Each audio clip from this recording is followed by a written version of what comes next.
Bien, entonces lo que estamos viendo ahora es cómo usar estas herramientas, cuyo objetivo es poder ayudar a las personas con las que trabajamos a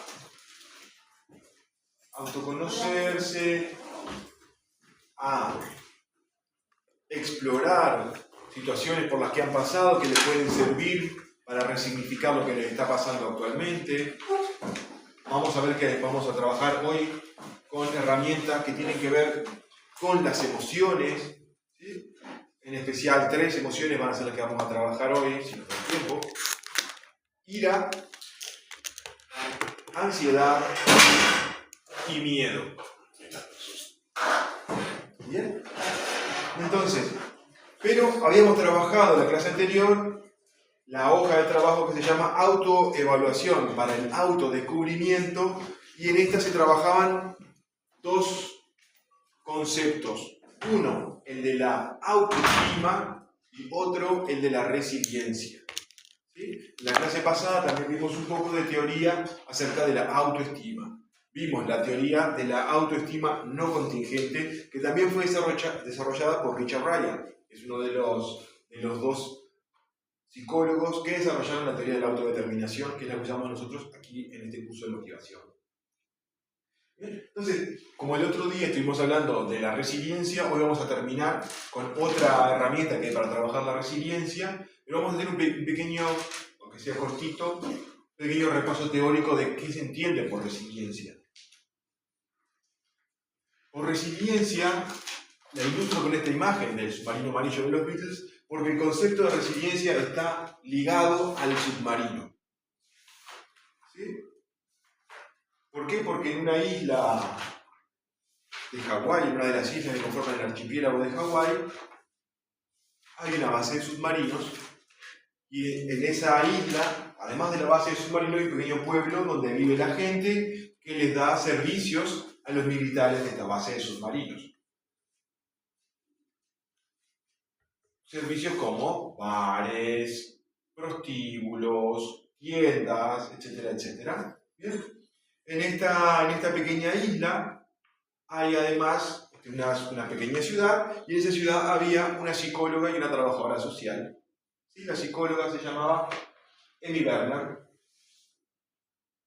Ruth Smith era la trabajadora social, y ellas dos eran las que estaban en esa pequeña ciudad, en esta isla, en Hawái, la isla, si mal no recuerdo, se llamaba Hawái, bueno, muy parecido. Y como en esa isla la población está muy controlada, ellas pudieron hacer un seguimiento durante 20 años a una cohorte, a un grupo de personas que nacieron en un año particular, el año 54. ¿Qué hicieron? Siguieron a estos niños, a todos estos niños, que eran 400 niños que habían nacido en ese año, en esta isla, en esta ciudad que estaba en esa isla, al lado de la base de submarinos. ¿Por qué estaba ahí Emmy? Porque su esposo era una palabra mejor para explicarlo, pero mecánico de submarinos. Bien, entonces ella era la psicóloga de lo que sería el CAP de este lugar. Bien, entonces, con la trabajadora social lo que hicieron fue seguir a estos niños y niñas durante 20 años. ¿Qué pasa? Obviamente, como ellos eran la psicóloga y la trabajadora social, trabajaban con 400 niños de contexto crítico, con familias disfuncionales, con consumo problemático de sustancia, con prostitución, con violencia doméstica, con delincuencia, etcétera, etcétera. Tenían un abanico de casi todos los problemas psicosociales habidos y por haber. ¿Qué descubren ellas a lo largo de esos 20 años que lo siguen? La hipótesis que se plantean al principio es muy básica. Si estos niños vienen de familias disfuncionales, van a ser adultos disfuncionales que van a tener familias disfuncionales. Y descubren que un 33% de estos niños no puede pensar, bueno, un 66% es un número muy grande. Pero un 33%, en estadísticas, un 33% es un número muy importante. Y ellos descubren en esta cohorte de 400 niños que 1 de cada 3 no reproducía estos patrones. Hola. Bien. 1 de cada 3 no reproducía estos patrones. ¿Qué pasaba? Pensando acerca de esto y cómo estos niños lograron soportar esta situación, Emmy Berber está hablando con su esposo y su esposo le dice, esto es parecido a lo que le pasa a los submarinos. Los submarinos se sumergen bajo mucha profundidad y la presión los deforma. Cuando el submarino vuelve a subir, la presión baja y el submarino recupera su forma. Y le dice, esto se llama resiliencia. Es la resiliencia de los materiales. Los materiales son capaces de soportar cierta presión, de formarse con ella, pero cuando la situación mejora, recuperan su forma original. La mujer dice, esto está muy bien. Ella publicó este libro, que para mí tiene uno de los mejores títulos, Vulnerable pero Invencible, un estudio de los niños resilientes. Y fue la primera persona que utilizó el término resiliente aplicado a un ser humano, aplicado a la psicología. ¿Qué fue lo que descubrió? ¿Cuáles fueron los factores comunes que ella descubrió, los factores claves de la resiliencia? Fueron 5. ¿Sí? A lo largo de estos 33% de la cohorte encontró que se repetían algunos factores.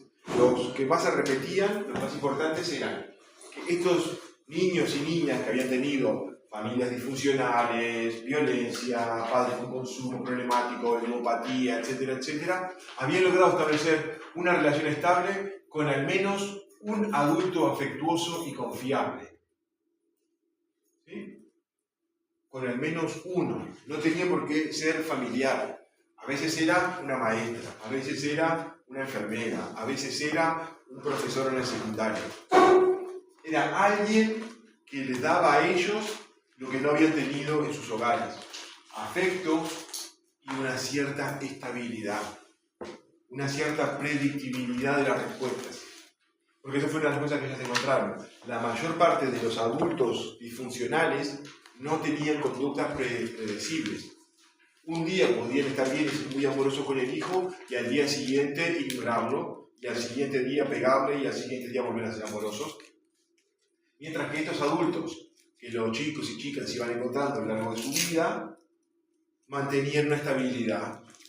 Si bien algunos no eran extremadamente cariñosos, mantenían un respeto y lo mantenían en el tiempo, no lo alteraban, como si les pasaba a ellos en su familia. ¿Bien? Esto es importante para nosotros, en tanto nosotros, una de las grandes herramientas que le podemos brindar a nuestros estudiantes, a nuestros chicos con los que trabajamos, es justamente esta. Un vínculo confiable y afectuoso, que no quiere decir nuevamente agarrar a besos a estos otros con los que trabajamos. Si les surge a ustedes porque ustedes son así, bien, pero no es necesario, no es conditio sine qua non. Simplemente lo que sí es una condición sin la cual no se da esto es la confianza. Y la confianza se estructura a partir de que yo puedo predecir la conducta del otro. Yo sé que el otro va a responder dentro de un cierto parámetro de una forma predecible. No va a tirar todo si yo me equivoco, no me va a insultar, no, se puede decepcionar, me puede hablar quizás no en el mejor tono, pero yo sé que dentro de un parámetro él se va a comportar de esa forma. ¿Sí? Esta predictibilidad es muy importante, principalmente mientras más pequeño es más importante. Esto se mantiene a lo largo de toda la vida. La otra característica que encontró iba más en ellos, más en los chicos. Chicos que tenían habilidades de resolución de problemas y alta autoeficacia, pasó el test, ¿verdad? Y daban alto en autoeficacia, tenían mejor output, ¿verdad? Tenían mejor salida de esta situación. Bien, resolución de problemas. ¿Qué implica la resolución de problemas? La resolución de problemas implica una forma de pensar. Una forma de pensar que nosotros llamamos analítica. Analítica, ¿por qué? Porque implica romper la cosa. El problema hay que romperlo en pequeños pedazos para poder trabajar ese problema. ¿Sí? Eso es un análisis. Cuando uno analiza algo, lo rompe en sus componentes para ver qué es lo que tiene adentro la cosa. Eso es lo que tenemos que ayudar a nuestros niños, principalmente niños, pero también a los adolescentes y a los adultos, como una herramienta. Hay que ser capaz de poder coger la tarea y desarmarla en las partes componentes. ¿Sí? coger el problema y desarmarlo en sus partes componentes. Muchos de estos ejercicios que estamos trabajando y que vamos a seguir trabajando a lo largo del curso van apuntando en esa dirección. Bueno, hay una tarea, hay un problema. ¿Cómo lo resolvemos? A veces verlo como un todo lo hace inaccesible. Decimos, esto es demasiado complicado. Bueno, vamos a partirlo en pequeñas partes y vamos a ver que esas pequeñas partes sí pueden ser accesibles. Quizás no son todas por mí, quizás hay cosas que puedo delegar, quizás hay cosas que puedo pedir ayuda al otro. Pero es una forma de pensar, la tenemos que interiorizar nosotros y la tenemos que transmitir al otro. Si ustedes se fijan, por eso es muy importante en estos ejercicios de autoconocimiento, ustedes utilizan esta herramienta de análisis. El pensamiento analítico lo utilizan muchas veces. Hay que intentar fomentarlo, hay que intentar usarlo porque enseñamos mucho por la acción, enseñamos mucho más al niño por lo que hacemos que por lo que decimos. También al adolescente. Entonces, tenemos que nosotros mostrarle cómo se usa esta herramienta de análisis. ¿Qué es eso? Es intentar ver el problema y verlo como, ya les he hablado desde la teoría de los sistemas, como un sistema compuesto por subsistemas. Por ejemplo, para hacer, vamos a poner el ejemplo de los invito a mis amigos a una cena en mi casa. Eso es un problema. Visto como un todo, ese problema es una cuestión que tengo que resolver. Visto como un todo puede ser inabarcable, pero si yo lo rompo en pequeñas partes, bueno, viene gente a comer a mi casa. ¿Qué vamos a pensar? ¿Pensar en espacio? O sea, tengo una mesa, tengo la suficiente cantidad de sillas, bien, perfecto, no tengo sillas. Venga, voy a pedirle sillas al vecino, les voy a decir si puede traer una silla, en fin, voy a intentar resolver ese problema. Segundo problema, ¿qué comemos? Debo cocinarle yo, vamos a comprar algo, si les cocino yo, ¿qué puedo hacer para que les dé para comer a todos, que no me ocupe mucho tiempo? En fin, la bebida, ¿qué tomamos? Hay uno que no tome alcohol, hay uno que sí tome, en fin, lo voy desarmando en pequeñas partes y voy resolviendo cada una de ellas.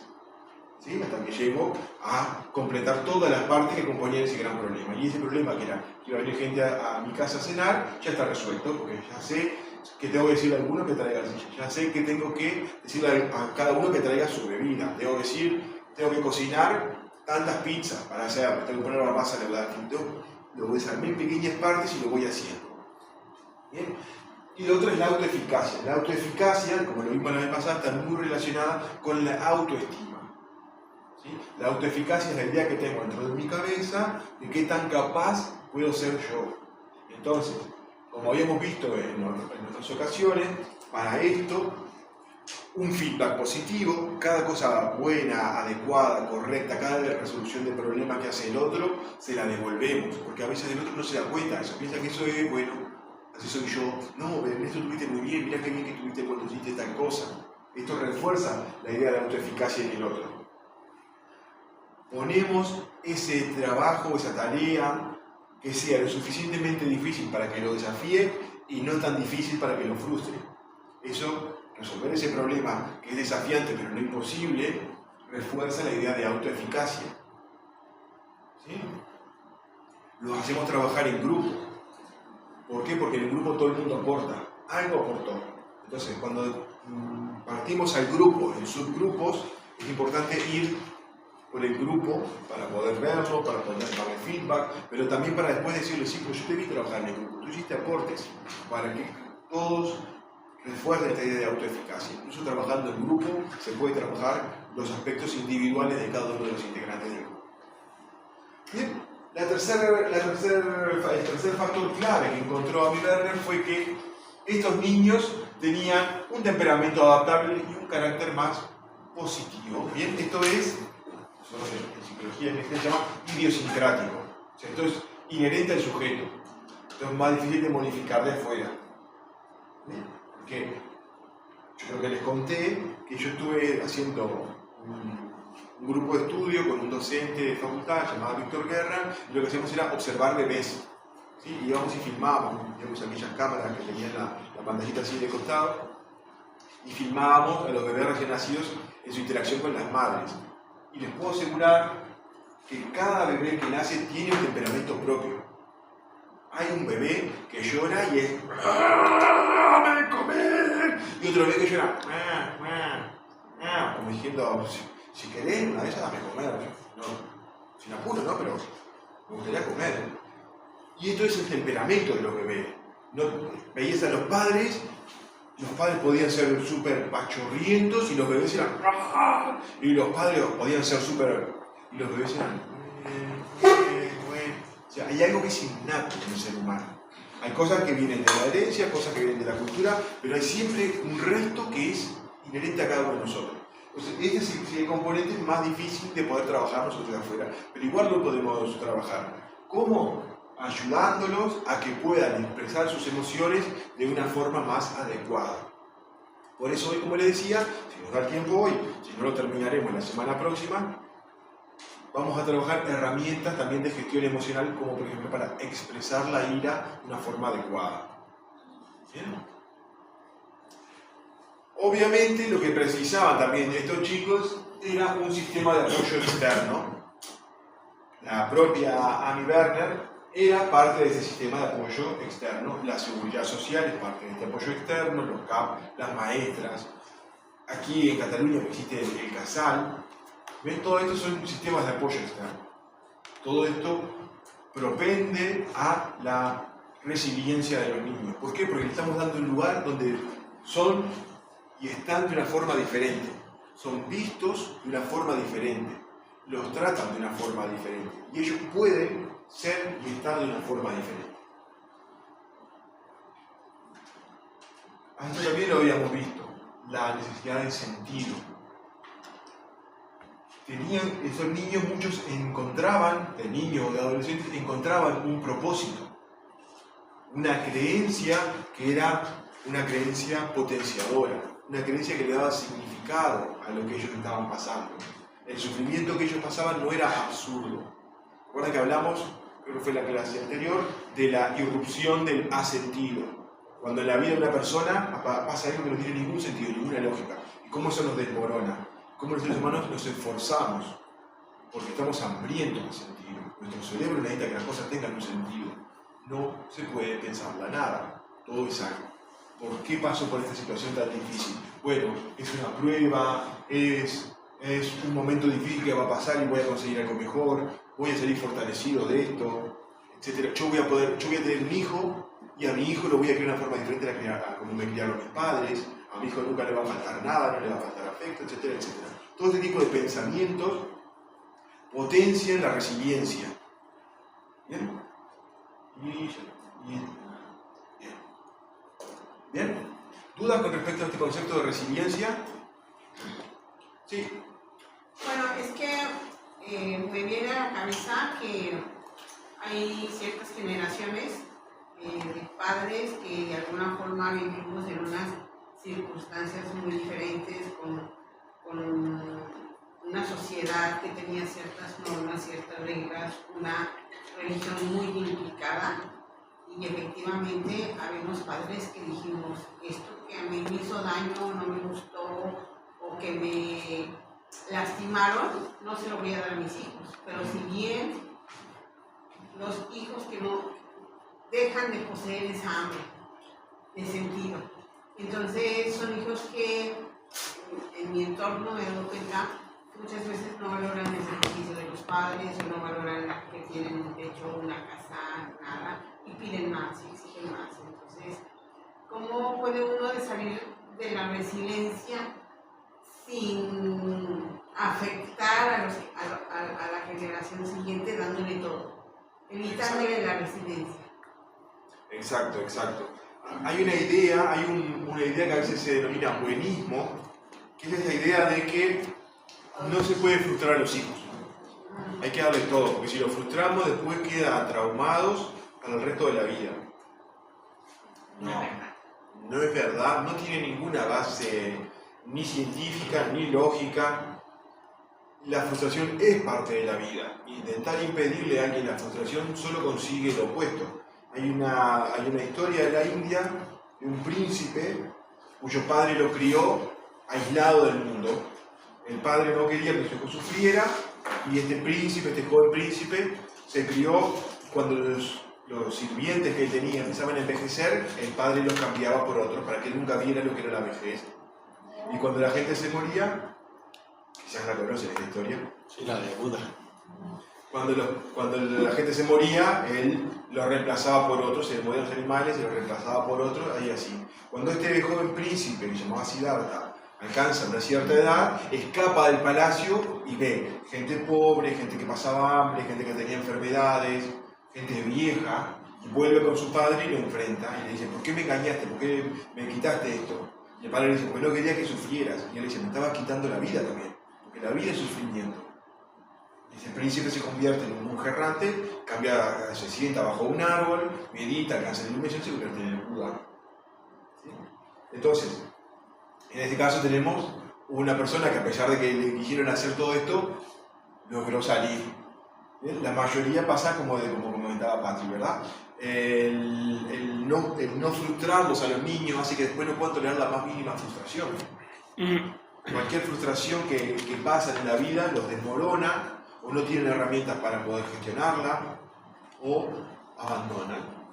¿Sí? Hay muchos casos de abandono escolar por esto, porque la frustración de no poder, la frustración de no ser el mejor, la frustración de tener que esforzarse para conseguir algo, los desmotiva y entonces van dejando.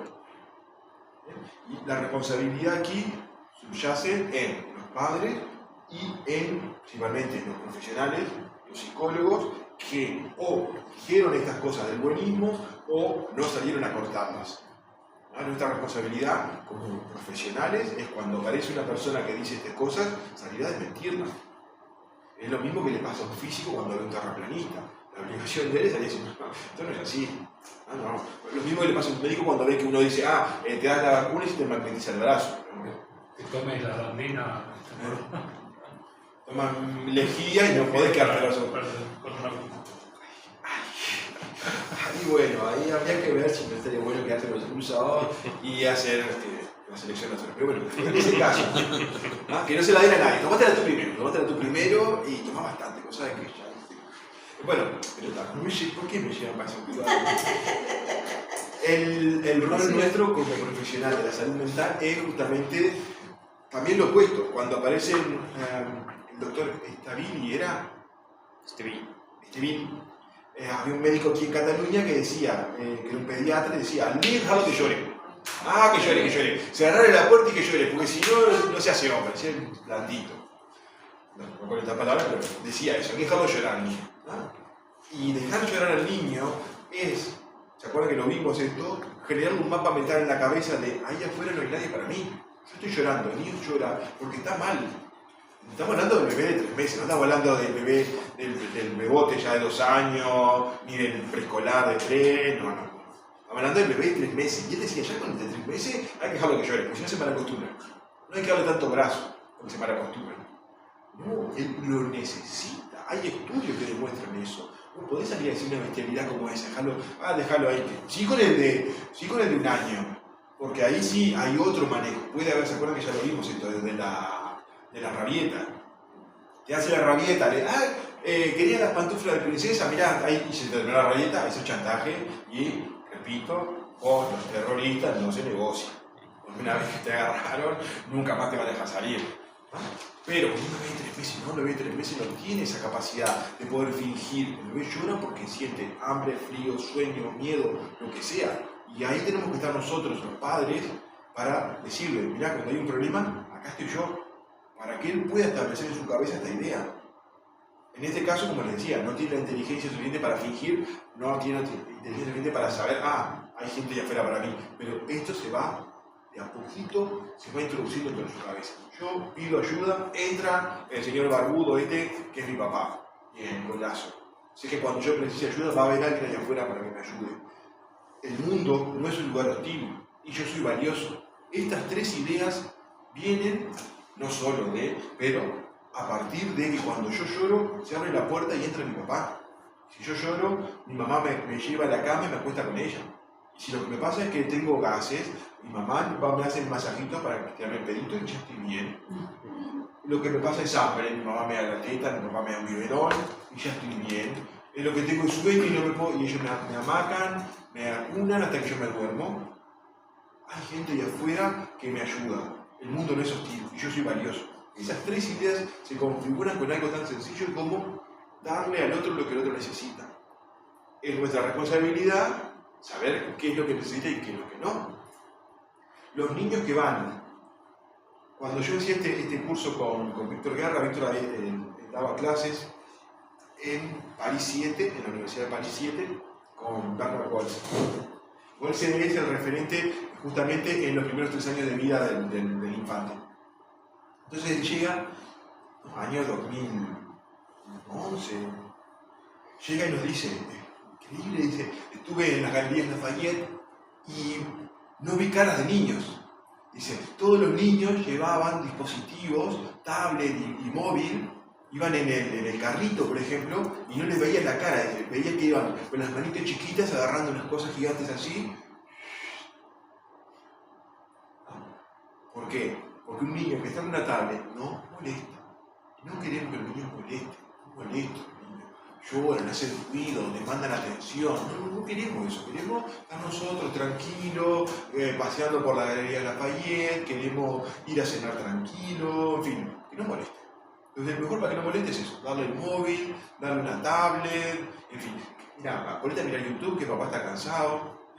Esas son las falencias nuestras como padres, de que no pudimos hacer el duelo que hay que hacer cuando uno se convierte en padre.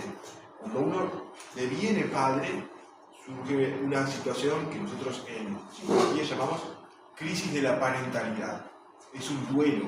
Para nosotros en psicología, duelo es el dolor psíquico por la pérdida de un estado o de una persona.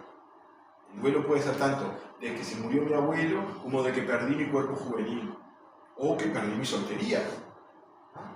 Porque me casé. También hay una crisis cuando uno se casa. ¿Por qué? Porque uno ya deja de ser soltero para pasar a ser casado. Cuando uno se convierte, además de todo, en padre, ya el duelo es que tu esposa ya no es más tu esposa, te la va a secuestrar. Todos sabemos que así te la secuestra el enano este, y por lo menos por un año te la tiene secuestrada, por suerte un año. ¿Sí? Pero también uno pierde el rol de hijo, ya deja de ser hijo y pasa a ser padre. Y ahí hay que hacer un duelo. Porque cuando uno es hijo, es muy fácil. Mi padre y mi madre no entendían nada. El día que yo sea padre, pero voy a ser un padre espectacular. Y cuando uno se convierte en padre, y lleva tiempo siendo padre, un par de meses, ya se da cuenta que no era tan fácil esto.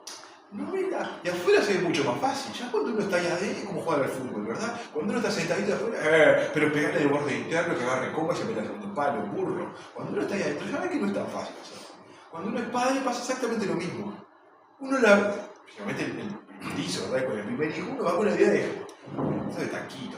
Le cuento el cuentito, le muevo la cunita, se duerme. Y normalmente los hijos no hacen esas cosas, no se duermen rápido, te vomitan la leche que les diste, se cagan. Después que lo cambiaste, terminaste de hacer, escuchás que hace. No, ¿en serio ahora lo vas a hacer? O no terminas de bajar el pañal cuando hace y te encajan el pipi acá en medio de los ojos, en fin, es todo tipo de cosas, ¿no? Y ahí uno aprende que ser padre no es tan fácil. Eso es una crisis. ¿Por qué? Porque se separan estos dos momentos, un estado no padre, y un estado hijo donde uno no tiene nivel, y un estado padre en el que tenés que ser responsable por este u otro, tenés que soportar la frustración, que las cosas no salen como uno quiere. Todo esto es una crisis. ¿Por qué? Porque separa dos niveles. Y es un duelo, porque hay un dolor psíquico por la pérdida de un estado que, como todas las cosas que pasaron, es mucho mejor que lo que tenemos ahora. Uno se acuerda ahora de cuando tenía 20 años, cuando tenía 15 y dice, qué lindo volver. Pero cuando uno tenía 15 años, era porquería la vida. No tenías plata para hacer nada, tenías que pedir permiso, tenías grano, en fin, muchas cosas quedaron, uno no se acuerda. Uno dice, ¿qué época es esa? Ojalá volví. Era horrible. Luego que todo pasó, queda mucho más lindo. ¿Llegamos a ver eso, el sesgo de memoria? No lo vimos, no en este curso. Eso se llama sesgo de memoria. Todas las personas nos pasa. Es la tendencia que tenemos a recordar las cosas mejor de lo que fueron, especialmente para nosotros. Uno normalmente, esto también nos pasó a todos, discutimos con nuestra pareja, ¿quién empezó? Y cuando se la contamos a otro, le decimos, y yo le expliqué que esto que estaba diciendo ella no era así. Yo le decía, pero mi amigo es un lord inglés, la verdad es que es un diplomático de primer nivel, yo no sé cómo no está en la ONU. Mentira, eso es lo que está acordándose él de cómo fue. Él se acuerda con la galera y el monóculo. le gritó, se gritaron, hicieron cualquier cosa, cualquier desastre. Pero después cuando lo recuerdo, yo le explicaba a mi esposa que es terca, no. Y la esposa va y le cuenta a una amiga lo mismo. Y yo le fui y le dije a mi esposo, pero ¿por qué no puede ser que no colabore con la casa? Y él, un bruto, grosero, me habló mal, no sé qué. Yo por suerte me mantuve en mi 5 y no. Se nos pasa, todo se llama sesgo de memoria y bueno, pasa. Si uno sabe qué le pasa, uno lo puede relativizar después. Capaz que no era tan así, capaz que yo lo estoy recordando, así no era tan así. Bien, pero bueno, esto era lo que yo les quería comentar acerca de lo que es la resiliencia. ¿Sí? La resiliencia es una tendencia natural, pero que la podemos potenciar y que debemos potenciarla. Y la potenciamos con esto. Y la potenciamos viéndonos a nosotros mismos. Hemos pasado situaciones difíciles. No está bueno pasar situaciones difíciles, pero una vez que uno la pasa, siempre hay cosas que se pueden extraer de eso. Entonces, para eso vamos a hacer el segundo ejercicio, que se llama justamente explorar la resiliencia pasada. ¿Sí? Toma uno y pasa.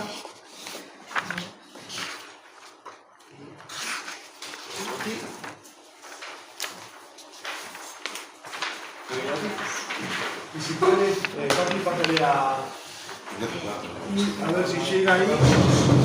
¿Sobra uno? Para que yo le llevo, Román. Félix, yo le llevo. Bien. Las compañeras ahí le Entonces, este ejercicio es nuevamente, lo vamos a leer sin boli. Sin boli. Sin hojita. Bien, este ejercicio es nuevamente un ejercicio de reflexión y de autoconocimiento. Bien.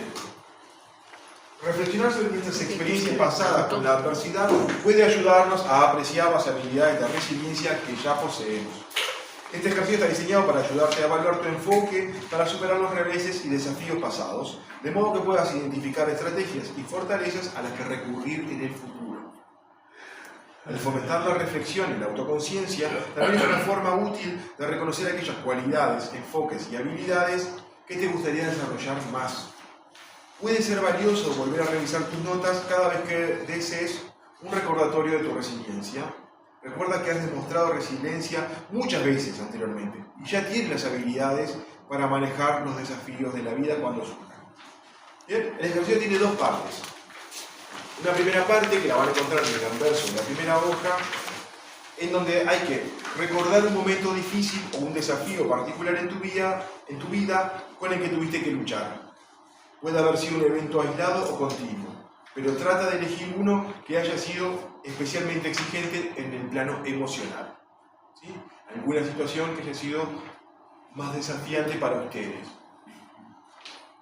Piensa en tu enfoque para manejar esta situación en ese momento y escribe tus respuestas en el cuadro previsto. En el primer cuadro lo que tendrían que poner es un pequeño boceto de cómo fue esa situación. Puede ser cómo afrontaron el fallecimiento de un familiar, puede ser cómo afrontaron el venirse a otro país, puede ser cómo afrontaron un cambio de ciudad, puede ser cómo afrontaron el cambio de instituto, en fin, una situación en la que ustedes han tenido que enfrentar dificultades. Pero aquí no dicen un enfoque. ¿Cómo? O sea, aquí no dicen, tú dices que aquí vamos a hacer. Exacto. Pero aquí pone que pongamos Sí, pero eso, el enfoque para manejar esta situación. ¿Cómo enfocaste esa situación? Pero en el primer cuadro, lo que tienen que poner es un pequeño resumen de cómo fue esa situación. El enfoque es general, pero vamos a ver. ¿Bien? Entonces, esperen, pero no empiecen. Entonces se los cuento todo y después lo vamos haciendo. Cuando en el primer cuadro lo que ponemos es como ese resumen de la situación. En el segundo cuadro lo que ponemos es cuál fue el aspecto más difícil de esa situación. Supongamos, en el primer cuadro ponemos cuando yo vivía en el pueblo tal y me mudé a Barcelona. Y tuve que hacer el instituto en Barcelona y venía de un pueblo pequeño donde nos conocíamos todos y fui el nuevo en una clase y el pueblerino.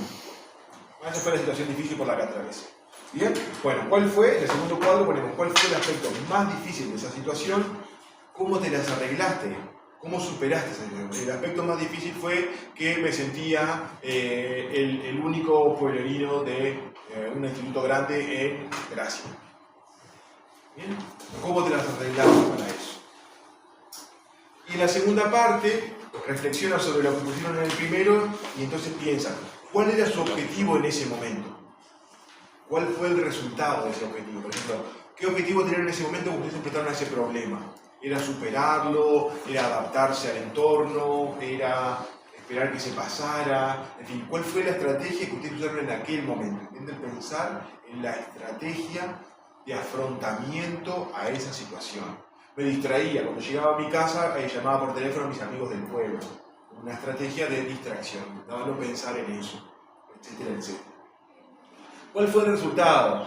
Y ahí es fácil, fue un resultado bueno, fue un resultado malo, resultó, no me resultó. ¿Bien? ¿Cuáles fueron los desafíos que tuviste que superar en el caso de que esta no hubiera resultado?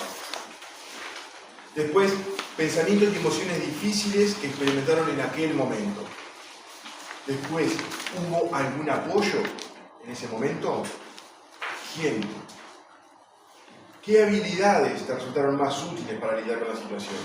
¿Qué perspectivas o mentalidades en particular? ¿Sí? Y ahí tienen que calificar la resiliencia a esa situación en una escala del 1 al 100%. Bueno, en esa situación, por ejemplo, no anduve muy bien, con un 10% de resiliencia. En esa situación la superé bien, incluso salí fortalecido, 100% de resiliencia. Ubíquense en ese espectro. ¿Por qué sientes que no fue del 0%? ¿Qué te hace pensar en eso? ¿Qué fortalezas, habilidades o cualidades piensas que te resultaron más útiles? Y si calificaste tu experiencia por menos de 100, ¿cómo crees que podrías mejorarlo? Y la última pregunta es, basándote en la experiencia pasada que acabas de revivir, ¿qué consejo le darías a alguien que esté atravesando una situación similar? ¿Por qué? Es largo esta canción, lo vamos a hacer a la vuelta después de haber tomado el cafecito. ¿Cuándo? ¿Para el 2025? ¿Eh? Para el 2025 hay que entregarlo. Hay que entregarlo cuando lo termine. Lo importante es ir pensándolo. Pero no todo va a ser hoy. No todo va a ser hoy. Vamos a empezarlo hoy. ¿Por qué? Porque esto lo podemos hacer a colación de lo que ya habíamos hecho en la anterior de autoconocimiento. ¿Sí? Esto es para complementar eso. ¿Bien? Pero ahora vamos a hacer el corte. ¿Sí? Gracias.